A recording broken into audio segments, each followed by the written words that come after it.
છે જેમાંથી ગુજરાતના તમામ નામ જેમાંથી 4 નામ બાકી છે અને તેના સિવાયના તમામ નામ જાહેર કરી દેવામાં આવ્યા છે। સુરતની વાત કરીએ, છોટાઉદેપુરની વાત કરીએ, સાબરકાંઠા, વડોદરા, આ તમામ એવી બેઠકો હતી કે ત્યાં આગળ રિપીટ કરવામાં આવે છે કે પછી નો રિપીટ થિયરી અપનાવવામાં આવે છે, તેને લઈને અસમંજસ અને એક સસ્પેન્સ।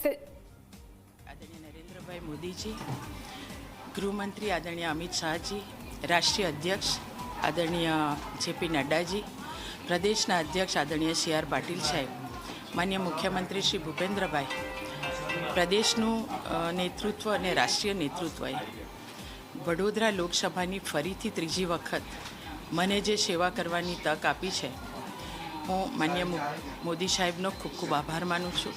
અમિતભાઈ શાહ સાહેબનો પણ હું ખૂબ ખૂબ આભાર માનું છું। અમારા રાષ્ટ્રીય અધ્યક્ષ શ્રી જેપી નડ્ડા સાહેબનો પણ હું ખૂબ ખૂબ આભાર માનું છું। પ્રદેશના અધ્યક્ષ આદરણીય CR પાટીલ સાહેબનો પણ હું ખૂબ ખૂબ આભાર માનું છું। માન્ય મુખ્યમંત્રીશ્રીનો પણ હું ખૂબ ખૂબ આભાર માનું છું। અને મારા વડોદરા શહેરનું નેતૃત્વ, શહેરના અધ્યક્ષ હોય, સંગઠનની ટીમ હોય, મારા સૌ ધારાસભ્ય સાથે સાથ હોય, જિલ્લાની મારી સંગઠનની ટીમ હોય, સૌ કોર્પોરેટરો હોય, મારી વડોદરા લોકસભાના તમામ મતદારો, એમનો પણ હું ખૂબ ખૂબ આભાર માનું છું કે તેમણે જે વિશ્વાસ મારા પર મૂક્યો છે અને મેં પણ 10 વર્ષ મારી જનતાની સેવા કરી છે। પ્રધાનમંત્રીશ્રીનો મેસેજ જન જન સુધી પહોંચાડવાનું કામ કર્યું છે। હું ભારતીય જનતા પાર્ટીનો ખૂબ ખૂબ આભાર માનું છું। શું કહેશો, હજુ બીજા કયા કામ લાગે છે કે આપણે બાકી છે ને હવે આવનારા 5 વર્ષમાં?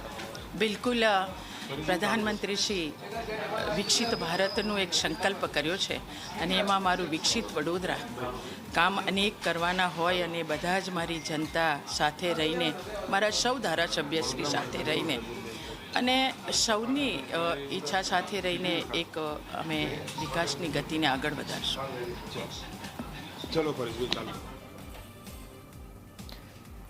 તો રંજનબેન ભટ્ટને આપે